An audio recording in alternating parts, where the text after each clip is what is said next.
Special guest today on Bloomberg HT, Michael Saylor. He's the MicroStrategy founder and chairman.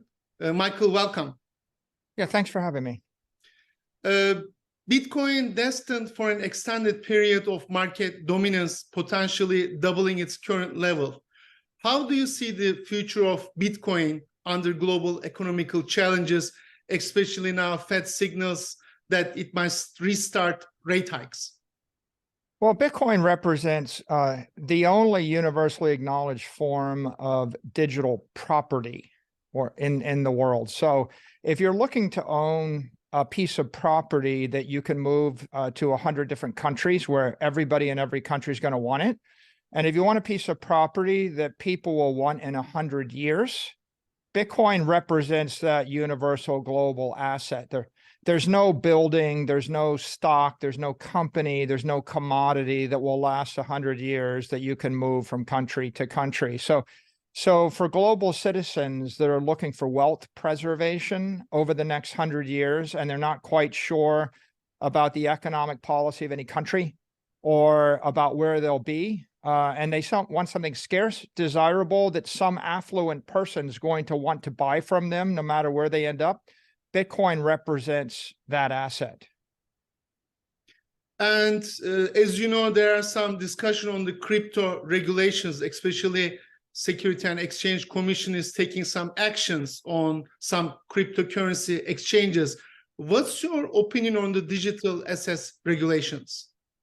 Well, I think that there's universal acknowledgement that Bitcoin is the king digital commodity. It's an asset without an issuer. And so for that reason, the regulators in the US aren't bothering it.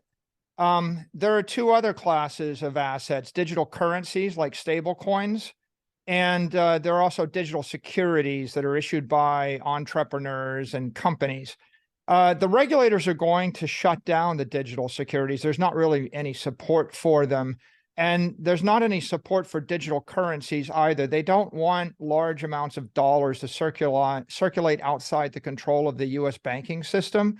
So of the three asset classes, the one safe haven for institutional investors that has the most regulatory support is Bitcoin as that king digital commodity. I expect that the rest of the crypto industry will continue to rationalize, and these other assets will gradually be decapitalized over time. And you have expressed that Bitcoin represents the best solution for those struggling in an economy with a collapsing currency, including the Turkish lira. How the Bitcoin can help some currencies internationally? Well, I think the key to keep in mind is over the past 2, 4, 6, 8 years, Bitcoin is outperforming gold, silver, bonds, all currencies as a monetary inflation hedge. So if you live in the United States, the US dollar has been losing 7% of its value every year for 100 years. And over 100 years, you lose 99.8% of your value if you don't switch to a scarce, desirable asset. But if you live in another country, Turkey, Argentina, et cetera, in many cases, I think the Turkish lira has lost 96% of its value against the US dollar in just 20 years. So the real key is to switch out of the weak currencies, whether it's the lira, the Lebanese pound, the Argentine peso. But switching to the dollar is only a short-term solution, because holding the dollar more than a few years will cause you to suffer monetary debasement at the hands of that currency.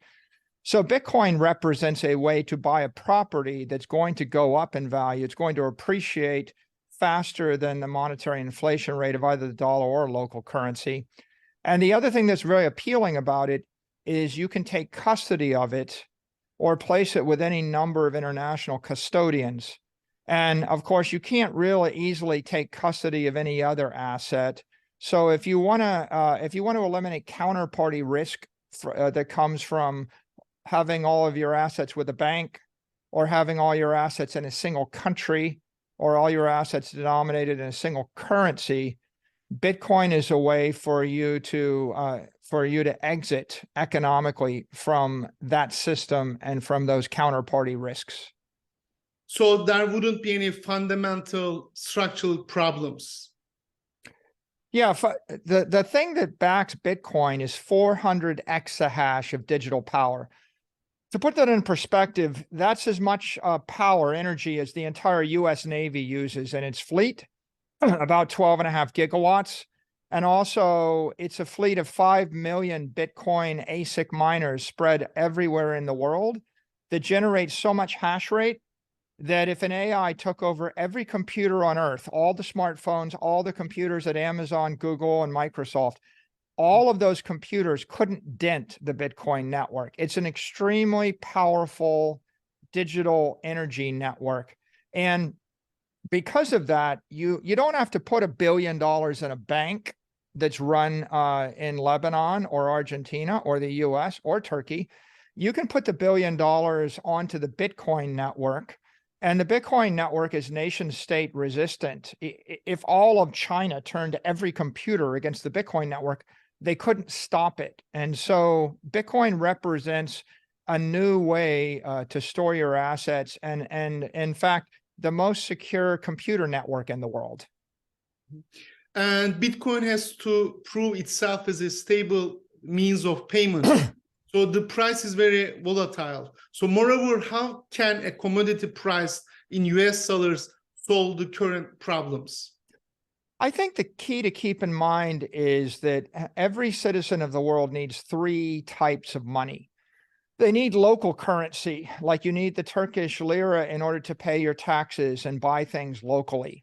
They want the world currency, the US dollar, to buy things internationally. And then they want a property that they can give to their children and their children's children that will last 30 years or 60 years or 100 years. Bitcoin represents the property. The US dollar represents the world reserve currency. And then your local currency is determined by the jurisdiction you live in and what your local taxes and your local expenses are denominated in. You don't need to replace the local currency, nor will you. And it's not going to replace the dollar either. What it's replacing is that building or that farm you are going to buy, or that company you are going to invest in, or a bar of gold. And compared to that bar of gold, which is not going up in value in dollar terms, Bitcoin is actually outperforming by a factor of 100 or more. So Bitcoin represents that long-term asset, not your checking account or your near-term local payments. I see. And my last question, Michael, Bitcoin's potential boost cyber security. How is it possible? We live in a world today where AIs could spin up 100 million fake Michael Saylor accounts. And there's no cost to create a Twitter account or create another fake account or create an email account. So it's important that we actually have some way to anchor your account into cyberspace such that you have some substance. And the approach with Bitcoin is to take your credential, say your identity, your public and private key, burn the public key onto the Bitcoin blockchain, which is the most immutable, incorruptible, indestructible, immortal database in the world, and then use your private key in order to sign your transaction. So if I wanted to digitally sign this video interview to prove that it was me, or if I wanted to digitally sign my Twitter account, or my WhatsApp account, or an iMessage account, or my email to prove it's me, I could use a private key that's linked to the public key on the Bitcoin base layer. And as I said before, if you wanted to corrupt that database, you would need an entire nation and you would still fail. And so whatever's on the Bitcoin base layer will be there in hundreds of years, even long after nations and companies fail. That's why Bitcoin represents this immutable form of truth.